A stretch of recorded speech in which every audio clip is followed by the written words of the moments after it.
I always feel at the beginning that I wish I could say hi to every single person on the call, but obviously I can't. But I really welcome each of you, and thank you for joining. I wanted to share that, of course, since this is a big group, the way that I like to teach is really, I think of the learning experience as a learning experience where there are multiple voices in addition to mine. So I like to quote our ancestors, our Jewish thinkers' ancestors, and also I'd like to hear from you.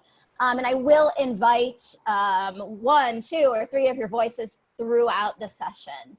But what I did want to say, I knew there was something else, is that if you don't get to ask your question or share a reflection during our time together today, I invite you to email me at, and I'll put it in the chat box at the end, and I think it's at the end of my slides also, or perhaps it's at the beginning. Whoops, sorry about that. It's abby@explorejewish.com. So I just invite your participation subsequent to the session, even if you're not able to participate out loud today. So I am going to share my screen with you, which I think I have just done successfully. So I have titled this session today, Chesed, which I will translate in just a moment, Complexity and Contagion. Perhaps, definitely an allusion to our experience today also, and I'll come back to that. So Chesed, as you may know already, and for those of you who were with us last time, Chesed refers to and is often translated to as acts of loving kindness. So I find that word, loving kindness, a little bit difficult to swallow. I think that's a lot. You'll hear me say acts of love and kindness. To me, that opens up the act, or it opens up my imagination. Oh, doing something with love and with kindness. It just, language matters, and it breaks the idea down a little bit.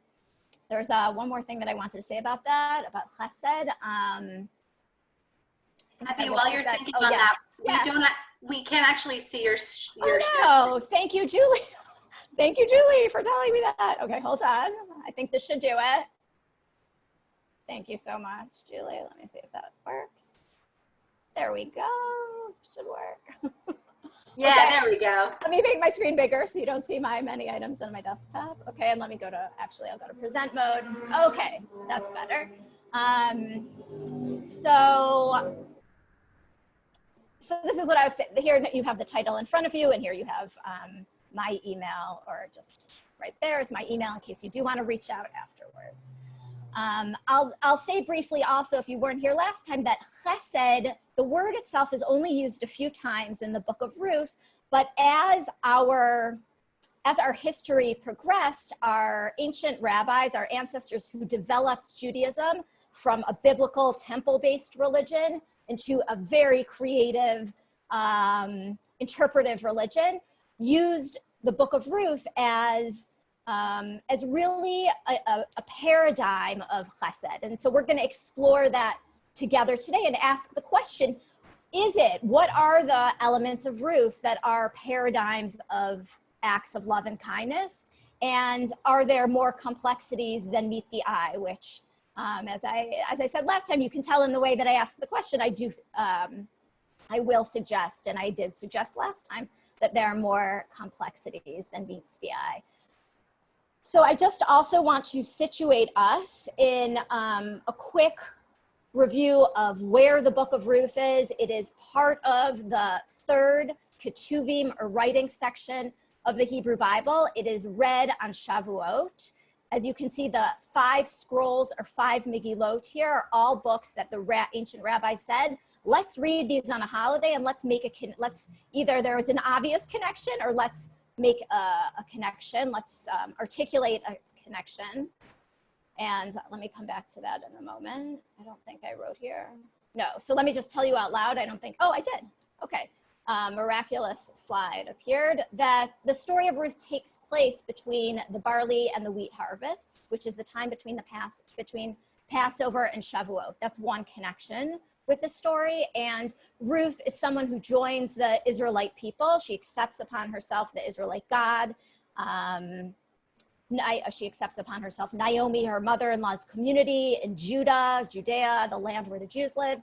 And in a similar way, Shavuot is, as the rabbis imagined, a celebration of receiving the Torah at Sinai, and when the Israelites themselves accepted God and God's laws upon themselves. So several other connections have been made over the years. You're welcome to email me if you want a list of them. This is the core verse, I think. It's not just me who thinks this is a core verse of chapter 1, in which we can see Ruth, a daughter-in-law, says to her mother-in-law, upon the decision to go back to the land of Judea, where the mother-in-law Naomi originally came from. They were living in Moab, which is west of the land of Israel, and they had moved there at the decision of Naomi's husband. They had 2 children, and the children, the young men, they died. And who was left? Ruth, Naomi, and Naomi's sister-in-law, Orpah. Someone mentioned last time that they may have been sisters, but I don't think that's in the text. I have to go back and check.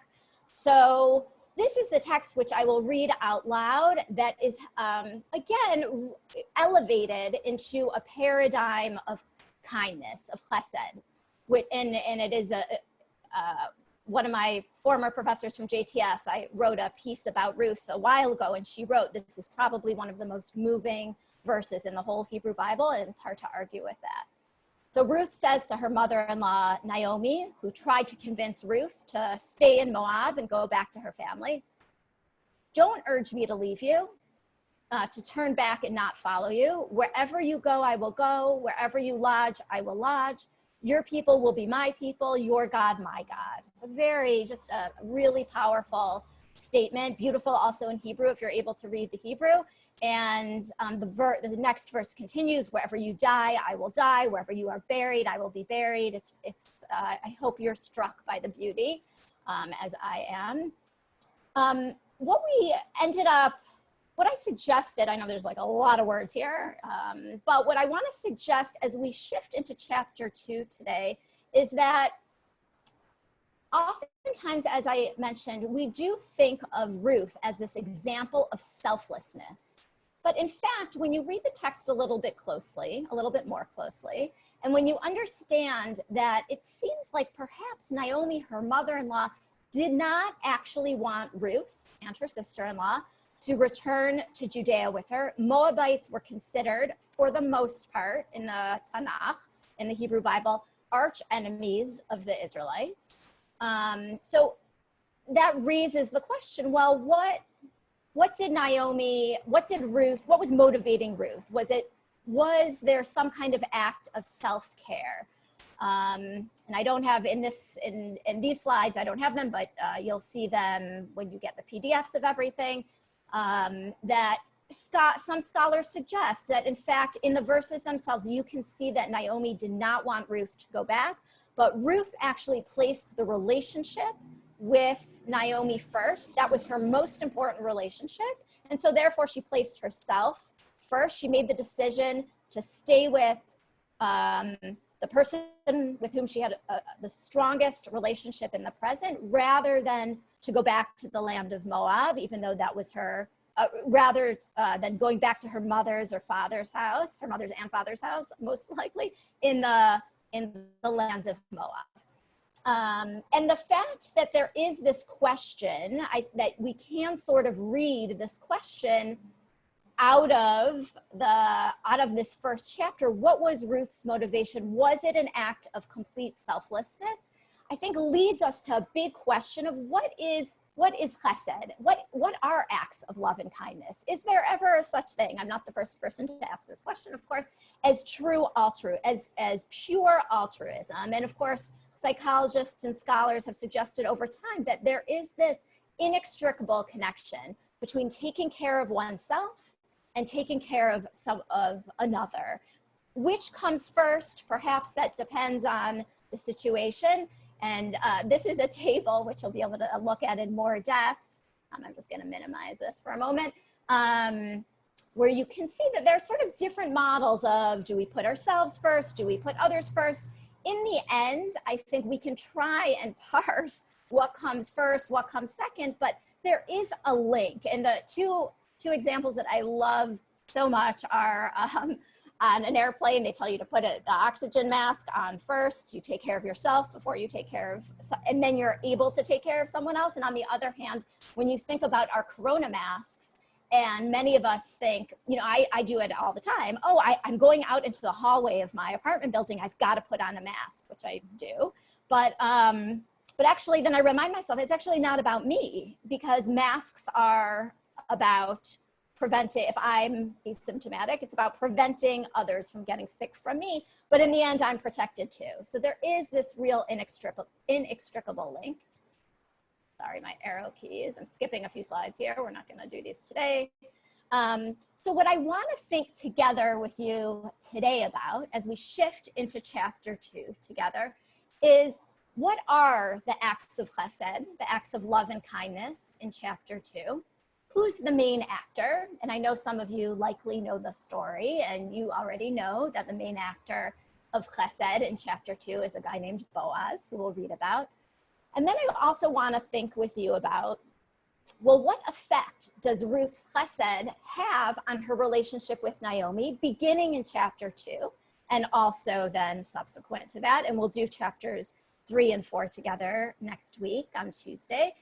And I also want to ask, what effect does Ruth's chesed have on Boaz, or we could perhaps express that as Ruth's relationship with Boaz?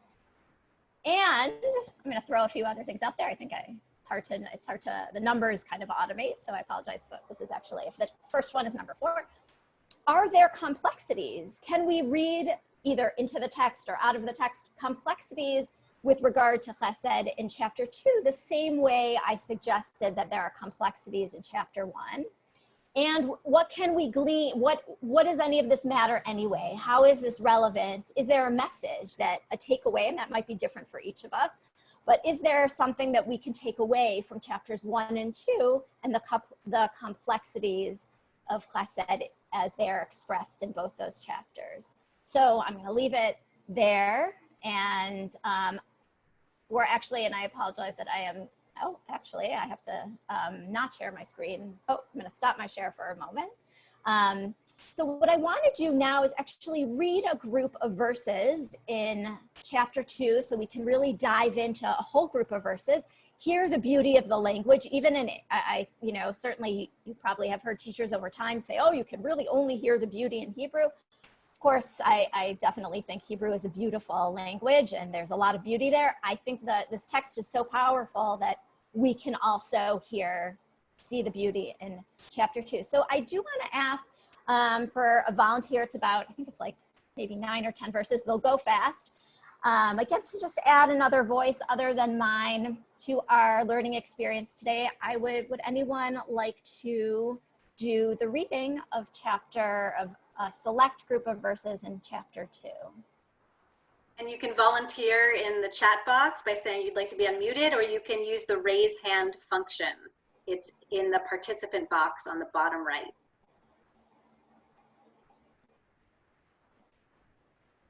Oh, I see a hand raised. We have a volunteer. Fantastic. Judy Alexander, you're unmuted. Okay.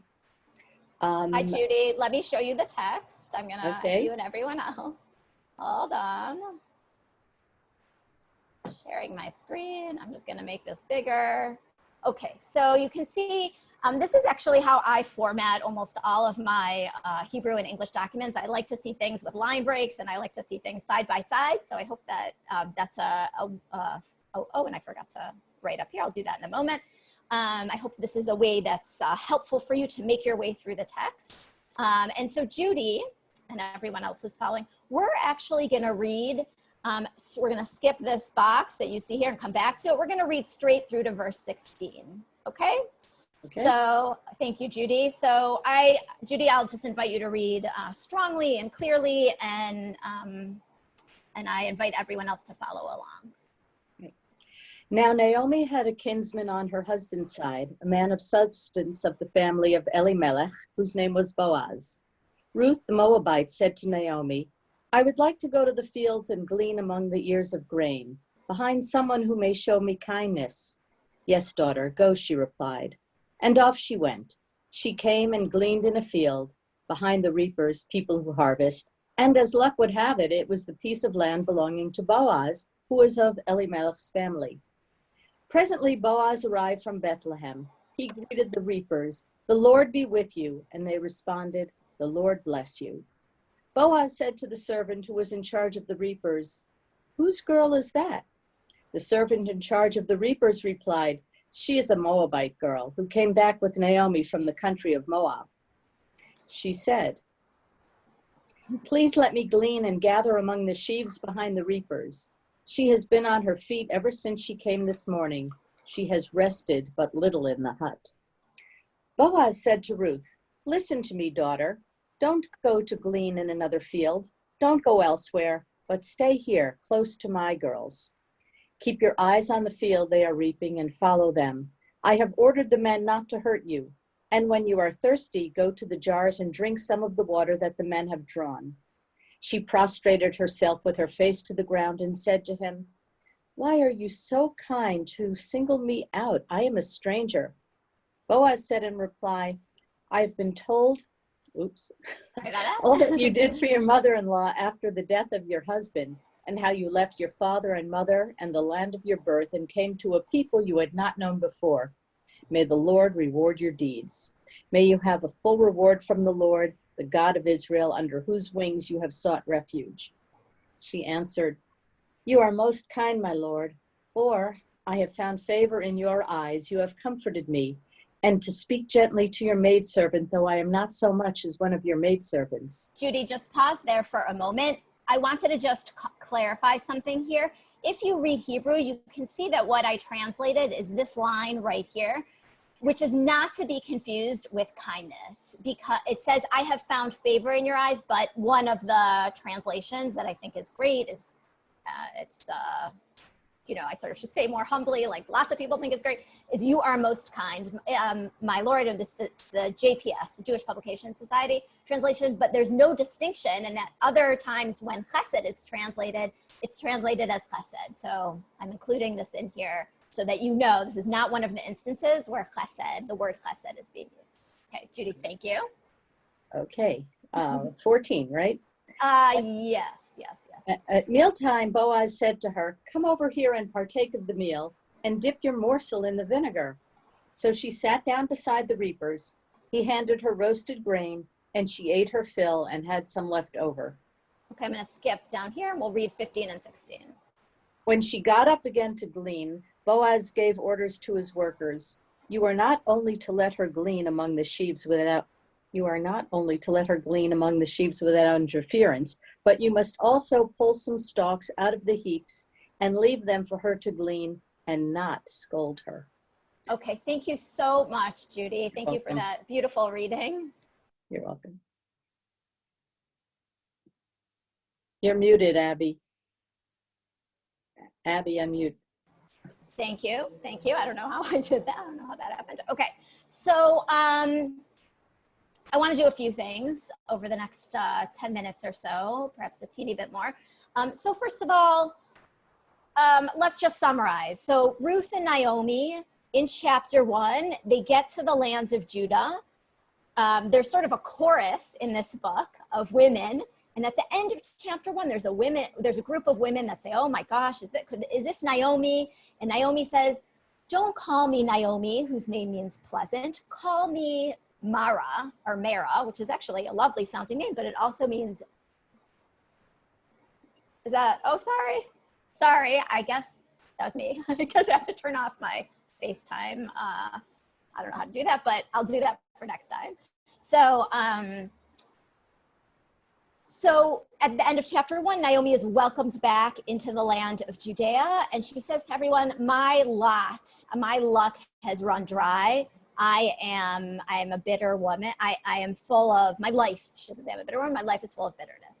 And we I think there's one line at the very end of chapter 1 that says, and then basically they settled into the land of Judea. And now we pick up in chapter 2, and we learn actually that Naomi has a kinsman, a relative on her husband's side. So we talked a little bit about last time that there are a few different legalities, and one of the things that the book assumes that you know as you read the text is all these different legalities from other parts of the Torah and how they work. So there are two possible ways to look at even this one very line and what's being mentioned here. You are likely familiar with Levirate marriage, which I believe I mentioned last time, and I'm actually just going to show you the verse. Let me just show you here. I'm realizing again, I'm not sharing my screen, so let me do that. Here we go. Oops. Okay. Making this bigger. Okay, so in Deuteronomy or Devarim, the 5th book of the Torah, there's a verse that says, if you have two brothers who live nearby to each other and one of them dies and leaves no son, then the widow, actually should not marry outside her tribe or her clan. She should marry her husband's brother, who may already be married, but as I will guess that you know, in the Bible, men could have more than one wife. So her husband's brother should, and this process ends up being called yibum among the rabbis. This process, her husband's brother should take her on as a wife, and then the first son of their marriage actually is not the living brother's son, it's the son of the past brother. So when it says in chapter 1, and when it says in our chapter 2, excuse me, which is right here, when it says in our chapter 2 that there was a kinsman, the text is actually hinting at us, oh, it's possible that there's someone here that could marry Ruth and perform this act of yibum, but that is actually not clear in this book, and a lot of us grow up or learn later in life that actually that's what's certainly being applied here. But more likely, especially because the reference to this word is used multiple times, more likely, I will show you another text here, and I know I have some notes in the middle, so just you can use those to help you process or you can ignore those. So in Leviticus 25, I forgot to add the Hebrew here, so excuse that. We learn a law: throughout the land that you hold, you must provide redemption of the land. And this is speaking to a man of privilege who has means. If your kinsman is in straits, is destitute, and has to sell part of his own land, his nearest relative should come and redeem what his kinsman has sold. What's confusing about this, for sure, is that this is telling you that there's a guy who is destitute, who is poor, and he had to sell his land outside his own tribe, outside his own clan, to someone else. And this is telling the man of privilege that it's his job as a redeeming relative as soon as possible to get that land back, so the land stays in the hands of the family of the destitute guy who is getting back on his feet. That may be a little bit confusing, but I'm going to go back to chapter 2 in Ruth just to say right now, it seems like that's probably, and we'll see as we move on in chapters 3 and 4, we'll keep asking the question, is this Levirate marriage or is this land redemption? And in this case, it sounds like it could be either, but it's implying that Elimelech, Naomi's past husband, he has a relative who could help out in some way, not yet clear exactly how.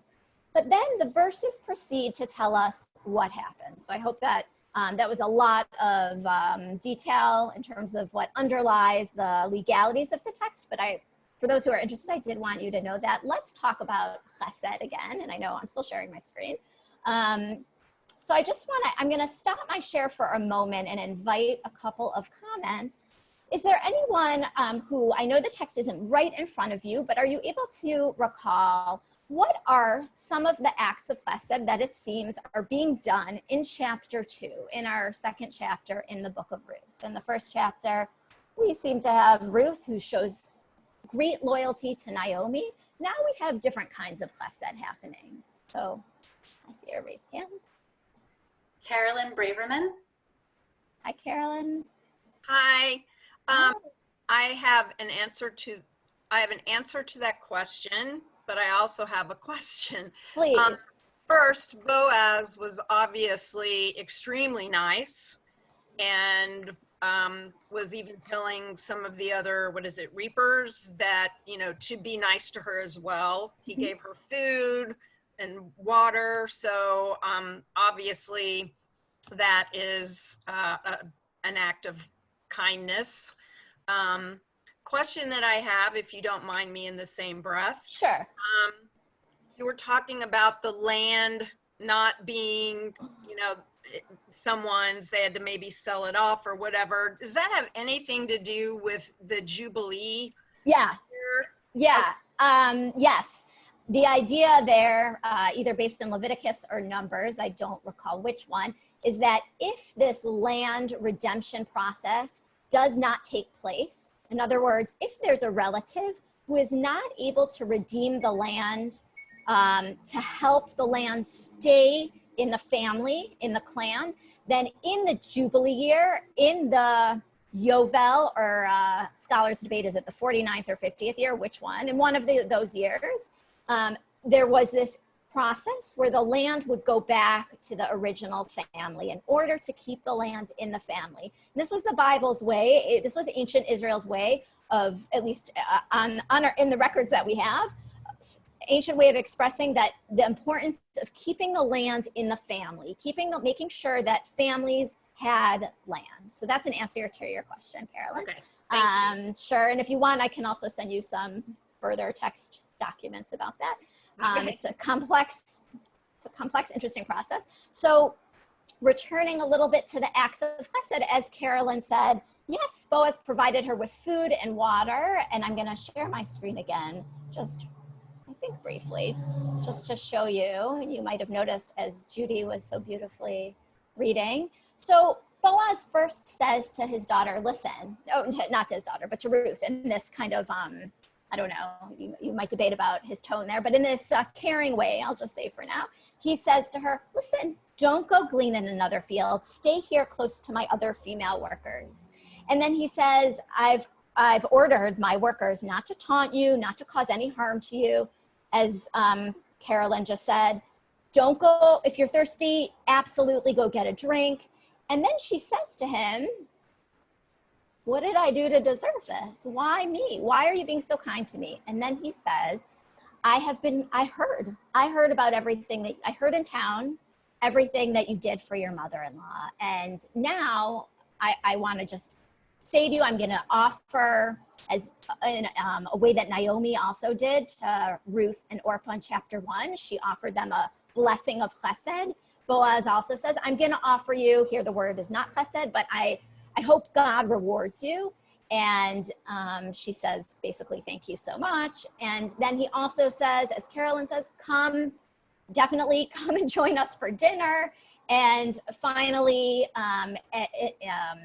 in connection to another law in the Bible, this is not what people often think of as leaving the corner of your field for someone who is poor, but this is an idea that as you are, if you're a worker, if you're a reaper, if you own the field, anything that kind of falls out of the reaper's hands, they have to just leave that. They have to let that go for people who are poor or destitute. And so he says to his workers, you have to leave. You have to deliberately leave some stalks on the ground for this woman, for this young woman.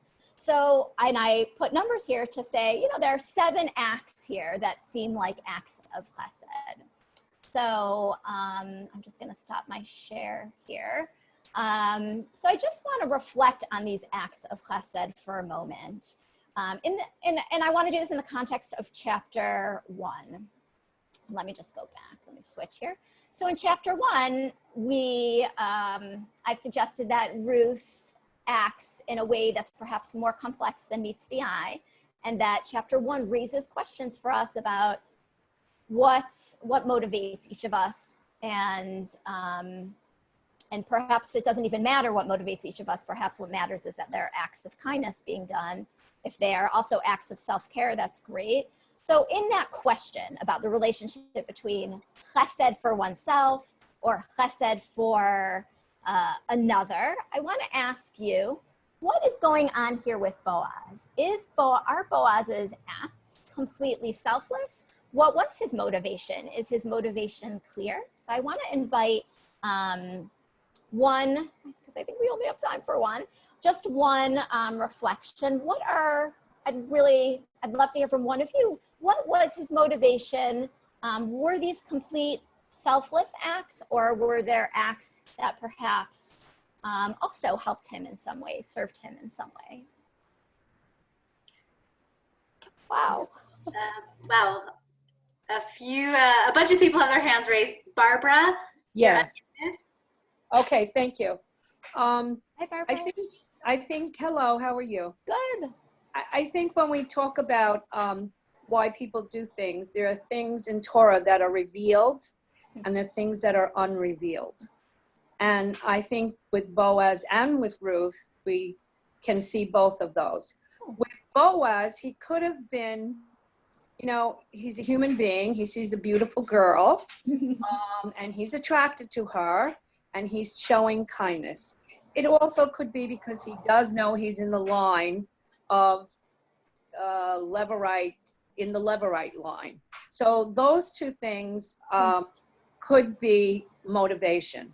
And with Ruth, when Ruth left, was she leaving because in those times, when you married, you became the responsibility of the husband's family, and you usually did not really go back to your own family. So in that, it was a little self-serving. Maybe the other woman felt that her family would take her back, but maybe Ruth had no family to go back to or wouldn't be accepted back. Right. And then the unselfish being that she didn't want Naomi to go through the wilderness by herself. And so there's the kindness. She would support her back. Great. Okay. Thank you so much. I like the word revealed. And so I appreciate this. And I like dualities. So I appreciate your bringing in this frame of what was revealed and unrevealed. And I like that you're acknowledging also, I like that you've acknowledged there could be two different, or again, there's a duality here. Maybe there is an act that is both taking care of the self and taking care of the other.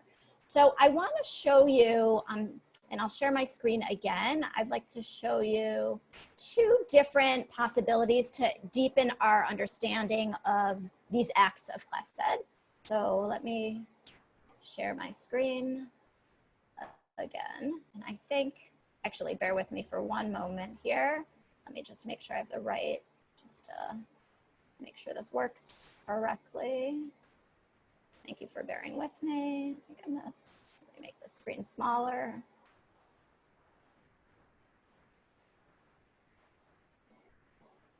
Okay. Thank you again for bearing with me as I try and make this a reasonable size. Okay, so I'm going to share my screen. Click on share. Okay, here we are. And let me move this to the center. And I'm going to scroll down a little bit, and then I'll go into present mode. Okay. Okay, so for those of you who were here last time, you may have heard me say that I'm a big fan of, there are a few texts that I like to use on Megillat Ruth. I'll mention them now just in case you want to use them on your own. One of them is the JPS Torah commentary. The other is the text and commentary in the Jewish Study Bible. And another is a book called rereading Ruth, and I'll add these to, they're in the first group of slides, I'll add them to here too, rereading Ruth. So in this case, this was a comment in the JPS Torah commentary that really caught my attention. So I'll read it for us. Boaz's eagerness to convince Ruth to stay near is evident. He presents himself as a protector who takes interest in Ruth's welfare. The reader, like Ruth in the next verse, may wonder about his motive. Is he moved by her dramatic story and dire circumstances, or charmed by her demeanor? Rabbinic sources ponder over his attention to Ruth and identify her modesty as the reason for her interest. So this particular comment in a contemporary and a modern commentary really just raises the question for us and tries to get us to be as close of a reader as possible and say, we don't really know fully, even though there are these 7 beautiful acts of kindness, what's going on for him, we don't know. Oops, every time I press my arrow, it makes a sound for some reason.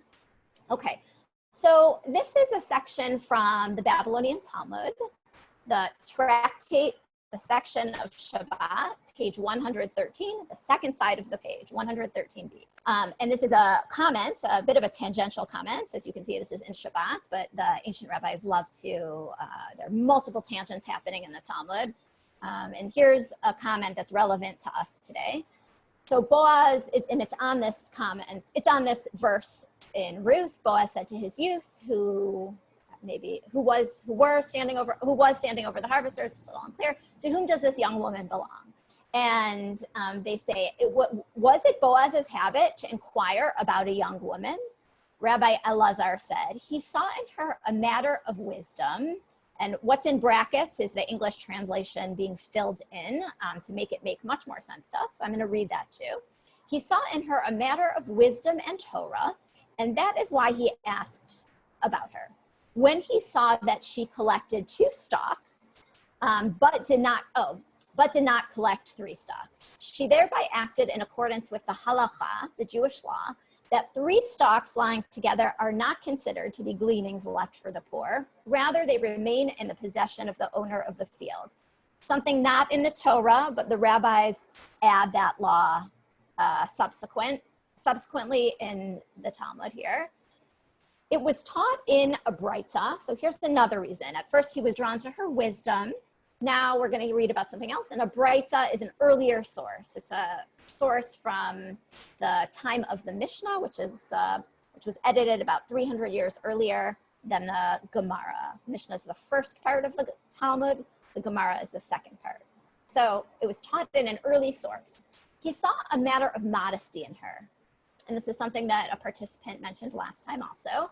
When she was collecting stalks, she picked stalks that were upright while she was standing, and stalks that had fallen, she picked while she was sitting. Due to her modesty, she did not bend over to take them. Okay, I didn't put an end of the bracket there. But 2 reasons, I'm gonna stop sharing for the moment. 2 reasons. Why was Boaz drawn to her? Perhaps because she was, the rabbis are struggling with the question also. Was it that he was physically attracted to her? The rabbis say no. It was because he was intellectually attracted to her, religiously attracted to her. He noticed that she was very observant. Also, he noticed in another source that she was very modest. She was, when she stood up and down in the field, she was very modest in the way that she moved her body. So, now I'm going to share again. I know this is so much back and forth, but I really want you to see what comes next as a visual aid. So what I want to suggest, as we also explored in chapter 1, and I think really so far in chapters 1 and 2, the book really asks us to think about what are acts of chesed, and can they simultaneously involve an expression of self-care and what I entitled here, other care. And I'm also sort of asking this question in our time of crisis right now. And I'll share with you on somewhat of a personal note, over this time period, for the most part, I'm so grateful to be teaching remotely, and I'm mostly fine, but just in New York City as the deadline for isolation, quarantine, stay at home, extended to June 15th, I just felt like, oh, this is so hard. And I think in a time of crisis, sometimes some of us reach out to others so quickly and automatically without a problem at all. And some of us focus on self-care. And I want to suggest perhaps that reading Ruth this year in particular at this time, and we'll of course expand on this a little bit next week in chapters 3 and 4, reading Ruth at a time of crisis can allow us to think about both self-care chesed and other care chesed, and also can remind us to think about when we do for others, we also make ourselves feel good at the same time, especially in a time of crisis. So, actually, let me share one more addition to that thought, which is that, as I think I shared last time, there are psychology studies that show that certain hormones are released in our brains when we actually do good for others. And so there is this never-ending cycle of both doing for ourselves and doing for others. And I hope that for everyone, reading Ruth at this time of year is not only a story about a beautiful biblical story about chesed and other things also, which we'll explore more of next week, but reading Ruth is also will hopefully help us ask the question, both intellectually, what is chesed, and also how can I do more self-care and care for others, especially in this time of crisis. So with that, we'll end our session